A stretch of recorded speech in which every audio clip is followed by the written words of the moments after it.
क्या किसी ने कभी इस बात पे ध्यान दिया है कि उत्तर प्रदेश सरकार के हर एक सरकारी दस्तावेज पर, मतलब चाहे वो कोई मोहर हो या उनका राजकीय प्रतीक चिन्ह, उसमें जो दो मछलियां बनी होती हैं, उनका असली स्रोत क्या है? हाँ, अक्सर लोग इसे किसी धार्मिक ग्रंथ या नदी से जोड़कर देखते हैं, है ना? बिल्कुल। श्रोताओं को शायद ये जानकर हैरानी होगी कि उनका संबंध न तो किसी प्राचीन ग्रंथ से है और न ही किसी नदी से। वो मछलियां असल में नवाब आसफ उद्दौला ने जो 1784 में लखनऊ का रूमी दरवाजा बनवाया था ना, वहां से ली गई हैं। अरे वाह!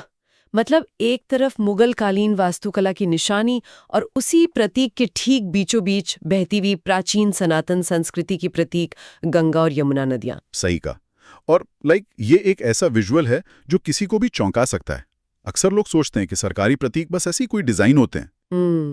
लेकिन अगर उस एक छोटे से वृत्त को, मतलब उस सर्कल को ध्यान से डिकोड किया जाए ना, तो उसमें इस पूरे क्षेत्र का ऐतिहासिक डीएनए छिपा हुआ है। हाँ। रूमी दरवाजे की मछलियां और गंगा यमुना का संगम, ये महज कोई एक चित्र नहीं है, ये उस गंगा जमुनी तहजीब का सबसे पुख्ता रिप्रेजेंटेशन है, जिसके लिए ये राज्य जाना जाता है। चलिए, तो आज इसे थोड़ा विस्तार से समझते हैं। आज का ये गहन अध्ययन, मतलब हमारी ये डीप डाइव, उन सभी स्रोतों और तथ्यों पर आधारित है जो उत्तर प्रदेश के इतिहास, भूगोल और संस्कृति को परिभाषित करते हैं। बिल्कुल। खासकर उन लोगों के लिए जो यूपीपीसीएस या यूपीएसएससी जैसी महत्वपूर्ण परीक्षाओं की तैयारी कर रहे हैं। हमारा उद्देश्य यहाँ तथ्यों को रटना नहीं है, बल्कि ये समझना है कि परीक्षा बनाने वाले आयोग इन खास तथ्यों पर ही क्यों जोर देते हैं। हाँ, उनके पीछे का असली विज्ञान और इतिहास क्या है। और ये नजरिया बहुत जरूरी है, क्योंकि किसी भी राज्य के आज के स्वरूप को समझने के लिए उसके जन्म और उसकी राजनीतिक यात्रा के फ्लो को समझना सबसे पहली शर्त होती है। सही बात है। अगर कोई केवल आज का नक्शा देखेगा तो वो उत्तर प्रदेश को कभी नहीं समझ पाएगा। तो इसी ऐतिहासिक यात्रा से शुरुआत करते हैं। ब्रिटिश काल में इस क्षेत्र का नाम बहुत ही भारी भरकम हुआ करता था, आगरा और अवध का संयुक्त प्रांत। हाँ, जिसे अंग्रेजी में United province of Agra and Awadh कहते थे। बिल्कुल। और ये नाम अपने आप में बताता है कि ये कोई एक रूपता वाला राज्य नहीं था, मतलब अलग अलग प्रशासनिक इकाइयों को जोड़कर बनाया गया एक ढांचा था। लेकिन फिर एक बहुत ही ऐतिहासिक तारीख आती है, 24 जनवरी 1950। राइट, जी हाँ। 24 जनवरी 1950 को इस बड़े से संयुक्त प्रांत का नाम बदलकर आधिकारिक रूप से उत्तर प्रदेश कर दिया गया। ये केवल किसी लेटरहेड पर नाम बदलने की प्रक्रिया नहीं थी। ये एक स्वतंत्र भारत में अपनी एक नई पहचान गढ़ने का प्रयास था। एकदम सही। और यही कारण है कि इस तारीख का महत्व इतना गहरा है कि दशकों बाद साल 2018 में उत्तर प्रदेश सरकार ने ये तय किया कि 24 जनवरी को उत्तर प्रदेश दिवस के रूप में मनाया जाएगा। अच्छा, मतलब 2018 से ही इसकी शुरुआत हुई है।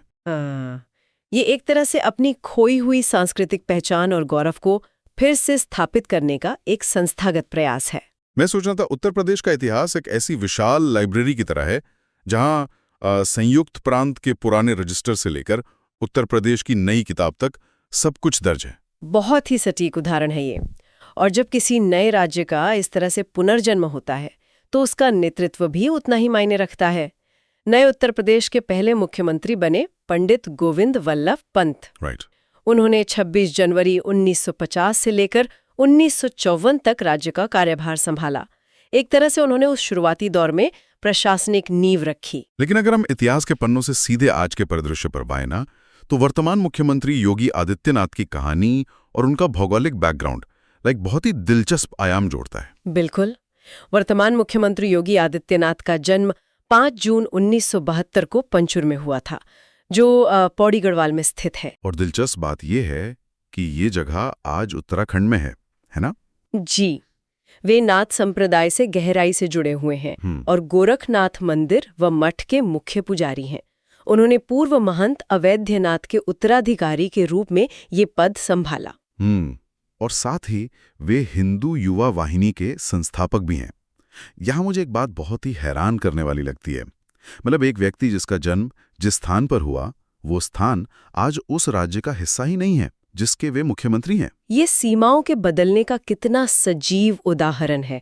राजनीति और भूगोल के आपस में टकराने का ये सबसे बेहतरीन केस स्टडी है। बिल्कुल। 9 नवंबर 2000 को उत्तर प्रदेश के पहाड़ी हिस्सों को अलग करके उत्तराखंड का निर्माण किया गया, जो भारत का 27वां राज्य बना। ये विभाजन कोई बस ऐसी मनमानी रेखा खींचना नहीं था। पहाड़ी क्षेत्रों की भौगोलिक चुनौतियां और वहां की अर्थव्यवस्था मैदानी इलाकों की प्रशासनिक जरूरतों से बहुत अलग थी। जमीन आसमान का अंतर था। इतने विशाल क्षेत्र को एक ही केंद्र से चलाना प्रशासनिक रूप से बेहद चुनौतीपूर्ण हो रहा था। और इस राज्य की विशालता का अंदाजा इस बात से भी लगाया जा सकता है कि ये अपने आप में एक अलग दुनिया है। इसकी अपनी भाषाएं और बोलियां हैं। हाँ, राजकीय कार्यों में हिंदी तो मुख्य राजभाषा है ही, लेकिन इस क्षेत्र की भाषाई विविधता को देखते हुए 1989 में उर्दू को भी राज्य की दूसरी आधिकारिक राजभाषा का दर्जा दिया गया। तो ये उसी रूमी दरवाजे और गंगा यमुना वाले प्रतीक का एक भाषाई विस्तार लगता है। सही कहा आपने। और जब हम प्रतीकों की बात कर ही रहे हैं, तो राज्य की पहचान केवल इमारतों या भाषाओं तक सीमित नहीं है। वहाँ का प्राकृतिक पर्यावरण, वहाँ के जंगल और जीव जंतु भी उस राज्य की कहानी कहते हैं। हाँ, राजकीय चिन्हों को अगर हम देखें तो हर एक के पीछे एक ठोस कारण है। बिल्कुल। जैसे राजकीय पशु के रूप में बारहसिंगा, जिसे दलदली हिरण या स्वैम्प डियर भी कहा जाता है, उसको चुना गया है। अब यहाँ सवाल ये उठता है कि इतने सारे जानवरों में से बारहसिंगा ही क्यों? क्योंकि बारहसिंगा उत्तर प्रदेश के तराई क्षेत्र का इकोसिस्टम, मतलब वो दलदली इलाका जो नेपाल की सीमा के समानांतर चलता है, उसका सबसे अहम हिस्सा है। अच्छा। ये दर्शाता है कि राज्य की प्राकृतिक संपदा केवल मैदानी खेतों में नहीं, बल्कि उन घने और नमी वाले जंगलों में भी बसती है। और इसी तरह राजकीय पक्षी के रूप में सारस या क्रॉन्च को मान्यता मिली हुई है, जो राज्य के वेटलैंड्स के स्वास्थ्य का सीधा संकेतक है। हाँ, और वनस्पतियों में राजकीय वृक्ष अशोक है, जो प्राचीन काल से ही भारतीय संस्कृति में शांति और हरियाली का प्रतीक रहा है। लेकिन मुझे सबसे ज्यादा दिलचस्प लगता है राजकीय पुष्प पलाश या टेसू, जिसे 2011 में अपनाया गया। अरे हाँ, ये वो फूल है जिसे जंगल की आग या फ्लेम ऑफ द फॉरेस्ट कहा जाता है। राइट, जिसके रंगों से पारंपरिक रूप से होली खेली जाती रही है। और अगर खेलों की बात करें तो राजकीय खेल हॉकी है। ये सभी प्रतीक मिलकर एक सांस्कृतिक भूगोल का निर्माण करते हैं, और ये सांस्कृतिक भूगोल राज्य के अलग अलग शहरों में अपनी पूरी जीवंतता के साथ दिखाई देता है। मतलब आप उत्तर प्रदेश के शहरों को केवल नक्शे पर मौजूद डॉट्स की तरह नहीं देख सकते। बिल्कुल नहीं, हर शहर अपने आप में एक पूरा युग है। यहाँ मुझे वाराणसी का उदाहरण सबसे सटीक लगता है, जिसे उत्तर प्रदेश की सांस्कृतिक राजधानी कहा जाता है। जो वरुणा और 80 नदियों के बीच बसा हुआ है। हाँ, लेकिन जो बात इसे सबसे असाधारण बनाती है वो ये है कि ये प्राचीन भारत के 16 महाजनपदों में से एक था। और यहाँ इस शब्द महाजनपद को समझना बहुत जरूरी है। प्राचीन काल में जब पहली बार बड़े गणराज्यों या साम्राज्यों का निर्माण शुरू हुआ ना, तो पूरे भारतीय उपमहाद्वीप में 16 प्रमुख केंद्र उभरे, जिन्हें महाजनपद कहा गया। और वाराणसी यानी काशी उनमें से एक था। जी, इसका पहला उल्लेख अथर्ववेद में मिलता है। इसका मतलब है कि हम एक ऐसे शहर की बात कर रहे हैं जो हजारों सालों से बिना रुके, बिना थमे मानव सभ्यता का गवाह रहा है। वाह, ये निरंतरता दुनिया के बहुत कम शहरों में देखने को मिलती है। और ये विविधता केवल इतिहास तक सीमित नहीं है। बिल्कुल नहीं। अगर हम मलिहाबाद की तरफ जाएं तो वो भारत की आम्र राजधानी के रूप में अपनी महक बिखेरता है।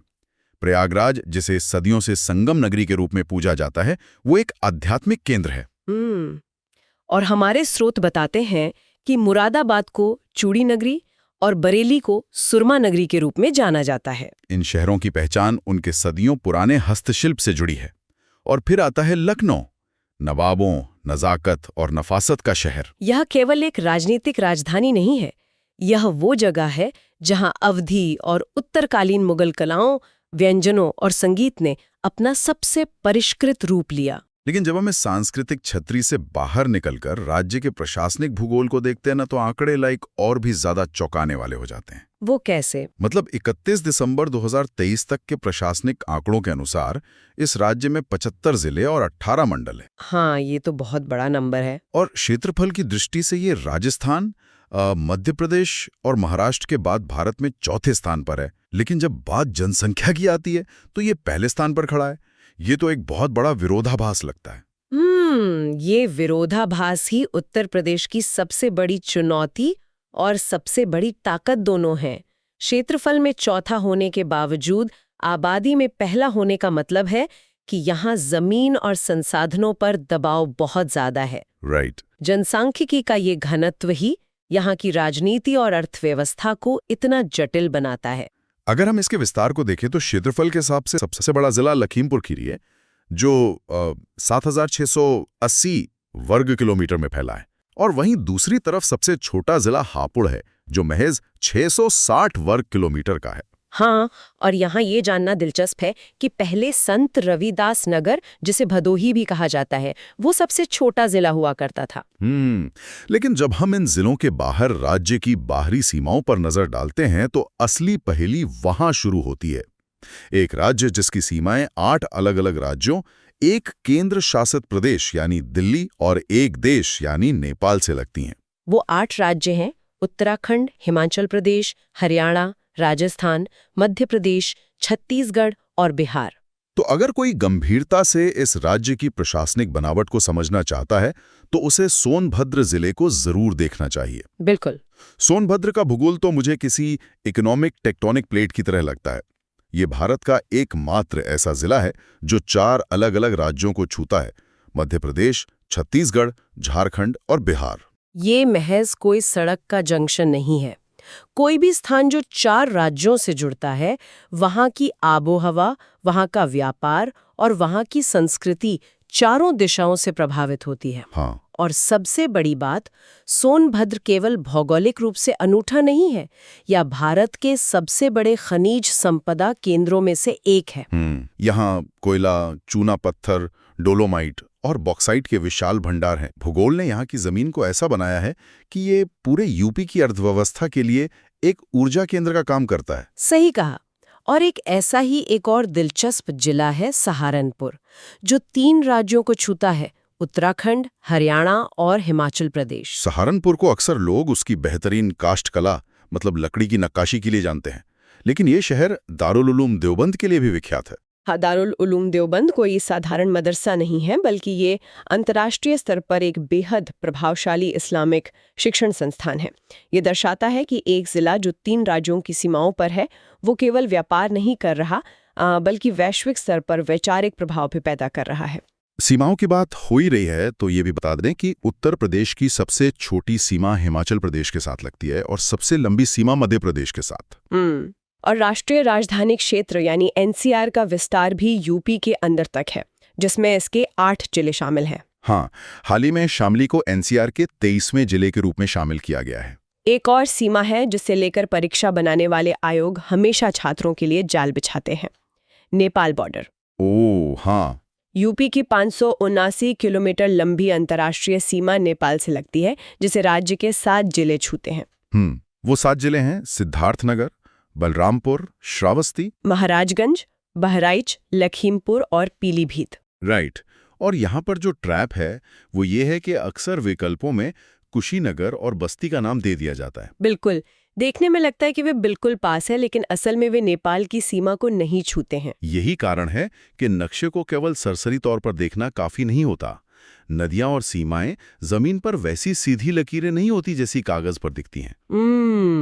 और जब नदियों का जिक्र आ ही गया है तो हमें इस बात पर चर्चा करनी चाहिए कि क्यों नदियां केवल पानी का स्रोत नहीं है, बल्कि वे सबसे बड़े ऐतिहासिक और प्रशासनिक मार्कर हैं। बिल्कुल। अगर आप किसी भी परीक्षा के पुराने प्रश्न पत्र उठा लें तो नदियों और उनके किनारे बसे शहरों के मिलान यानी मैचिंग वाले सवाल जरूर मिलेंगे। हाँ, आयोग इन पर इतना जोर क्यों देता है? क्योंकि कोई भी शहर अचानक हवा में नहीं बस जाता। नदियां ही वो जीवन रेखा रही हैं जिन्होंने अर्थव्यवस्था और सभ्यताओं को आकार दिया है। सटीक बात है।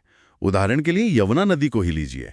इसके किनारे आगरा, मथुरा और कौशाम्बी जैसे ऐतिहासिक शहर बसे हैं। जब हम आगरा कहते हैं तो दिमाग में तुरंत ताजमहल आता है। हाँ। लेकिन ऐतिहासिक दृष्टि से आगरा यमुना के तट पर बसा एक पूरा मुगल आर्किटेक्चरल कॉरिडोर है, जिसमें जसवंत की छतरी, एतमादुद्दौला का मकबरा, सिकंदरा में स्थित अकबर का मकबरा, गुरु का ताल और विशाल लाल किला शामिल है। यमुना ने इन सभी को पनपने के लिए जमीन दी। और गोमती नदी का प्रवाह देखिए। गोमती के किनारे नवाबों का शहर लखनऊ, ऐतिहासिक शहर जौनपुर और सबसे बड़ा जिला लखीमपुर खीरी बसे हैं। सरयू नदी के पावन तट पर अयोध्या स्थित है, जो सदियों से आस्था का केंद्र है। इसी तरह गंगा नदी के किनारे सांस्कृतिक धुरी वाराणसी और बिठूर बसे हैं। राप्ती नदी के किनारे गोरखपुर है और सई नदी के किनारे प्रतापगढ़ बसा हुआ है। नदियों के इस जाल में एक नदी ऐसी है जो अक्सर भूगोल के छात्रों को उलझा देती है। तमसा नदी। हाँ, तमसा नदी के किनारे आजमगढ़ बसा है और यहाँ स्रोतों में आजमगढ़ की सीमाओं का एक बहुत ही दिलचस्प खाका दिया गया है। आजमगढ़ पूर्व में मऊ से, दक्षिण पूर्व में गाजीपुर से, दक्षिण पश्चिम में जौनपुर से, पश्चिम में सुल्तानपुर से और उत्तर पश्चिम में अंबेडकर नगर से घिरा हुआ है। यहाँ ध्यान देने वाली बात यह है कि परीक्षा में एक विकल्प आता है कि क्या आजमगढ़ उत्तर में गोरखपुर से घिरा है, और उत्तर है नहीं। इन छोटे छोटे भौगोलिक विवरणों से ही तय होता है कि कौन सी नदी किस दिशा में बहेगी और व्यापारिक मार्ग किस तरफ जाएंगे। एक और नदी है ईसन नदी, जो एटा और मैनपुरी की मुख्य नदी है। और एटा के बारे में एक ऐतिहासिक मिथक को स्पष्ट करना जरूरी है। एटा शहर को मुगल सम्राट अकबर ने नहीं बसाया था, है ना? बिल्कुल नहीं। इसके उत्तर में कासगंज स्थित है। शहरों के इतिहास की बात करें तो उनके पुराने नामों से उस जगह की पूरी कहानी बदल जाती है, जैसे सुल्तानपुर। हाँ, आज हम जिसे सुल्तानपुर कहते हैं उसका पुराना नाम कुश भवनपुर या मिसरापुर था। इसी शहर में एक बहुत ही प्रसिद्ध सुंदरलाल मेमोरियल हॉल है, जिसे विक्टोरिया मंजिल के नाम से भी जाना जाता है। मतलब एक ही शहर के नाम में प्राचीन कुश भवनपुर से लेकर ब्रिटिश काल की विक्टोरिया मंजिल तक का सफर दर्ज है। और ऐसा नहीं है कि ये राज्य केवल प्राचीन इतिहास में जी रहा है। अगर हम आधुनिक बुनियादी ढांचे और विकास की बात करें तो खेल के क्षेत्र में कानपुर का ग्रीन पार्क क्रिकेट स्टेडियम एक ऐतिहासिक मैदान है। वहीं आधुनिक शहरीकरण का प्रतीक नोएडा है, जो गौतम बुद्ध नगर जिले में स्थित है। हाँ, नोएडा, जिसका पूरा नाम new Okhla industrial development authority है, वो 1997 में स्थापित हुआ और आज ये पूरे क्षेत्र की आर्थिक रीढ़ है। तो आज की इस गहन चर्चा में हमने संयुक्त प्रांत के दस्तावेजों से लेकर उत्तर प्रदेश की आधुनिक पहचान तक, बारासिंगा के जंगलों से लेकर रूमी दरवाजे की मछलियों तक और सोनभद्र की खनिज संपदा से लेकर तमसा नदी के घुमाव तक एक बहुत बड़ा और जटिल परिदृश्य कवर किया है। बिल्कुल। इन सभी बातों से एक चीज स्पष्ट हो जाती है कि उत्तर प्रदेश केवल नक्शे पे खींची गई एक लकीर नहीं है। ये एक जीता जागता महाद्वीप है जो कई सभ्यताओं, अर्थव्यवस्थाओं और भौगोलिक अचंभों को अपने भीतर समेटे हुए है। और ये समझना उन सभी के लिए सबसे अहम है जो इस राज्य को करीब से जानना चाहते हैं। हाँ, तथ्य कभी भी हवा में नहीं तैरते। जब ये समझ में आ जाता है कि कोई शहर किसी खास नदी के किनारे क्यों बसा है या कोई जिला 4 राज्यों की सीमा को कैसे प्रभावित करता है, तो वो तथ्य रटने नहीं पड़ते, वो दिमाग में एक कहानी की तरह छप जाते हैं। हमने आज देखा कि कैसे समय के साथ शहरों के नाम बदलते रहे। कुश भवनपुर का सुल्तानपुर हो जाना या संयुक्त प्रांत का उत्तर प्रदेश बन जाना। बिल्कुल।